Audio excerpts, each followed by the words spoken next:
Have you ever wondered what would happen if you flipped out of a boat and were stuck in frigid white water? Luckily, you don't have to find out. I can tell you all about my experience. In July of 2018, I was at a summer camp in North Carolina. Along with counselors, me and 15 other campers decided to drive 5 hours to Tennessee to go whitewater paddling. The river we wanted to paddle was called the Ocoee. The Ocoee River is famous for its Class 3 and Class 4 rapids. This river is known to be very dangerous if you don't know what you're doing. After we arrived at the river, our counselors put us in a circle and gave us a pep talk. They gave us an opportunity to back out if we were too scared, but none of us did. When we put our canoes in the water, immediate fear came over us. Not only was the water freezing and rough, we looked behind us and saw a ginormous dam flowing into the river. The group was split up into tandem boaters, solo boaters, and kayakers. When we paddled out to the beginning of the white water, I experienced an adrenaline rush I have never felt before. I couldn't decide if I was scared or excited. Knowing it would take us about 5 hours to paddle the whole river, we decided to face our fear and start the first rapid. To give a little backstory, it was known at camp that this is the toughest river camp allows us to paddle, and not many people make it past the first rapid, Grumpy's. Surprisingly, everyone made it past Grumpy's without having to get rescued out of the river. We continued down to the next few rapids. The next big rapid came next, Double Trouble. Our counselors led us to the side of the river before we started this rapid so that we could scout the rapid.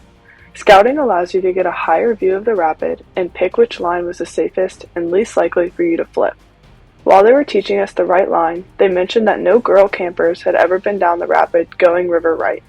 After hearing this, my paddling partner, Olivia, and I decided we wanted to be the first girl campers to do it. We got in our canoes and went one by one down the rapid. Pretty much everyone flipped. After a few people went down the rapid, it was Olivia and I's turn. We paddled out to the middle of the river and started the rapid. We decided to stick with our decision and run the rapid river right. The rapid cliff was so large that the front of our canoe went completely underwater and we were practically vertical. We both flipped out and lost control of the canoe. Olivia made it out above water. I was not so lucky. This rapid was known to have 2 whitewater holes right next to each other. A whitewater hole is right behind a rock and features a recirculating of water, kind of like a washing machine. The only way to get out of the hole is to get control of your body, get into a cannonball position, and let it recirculate you, and eventually spit you out. In other words, don't fight the current.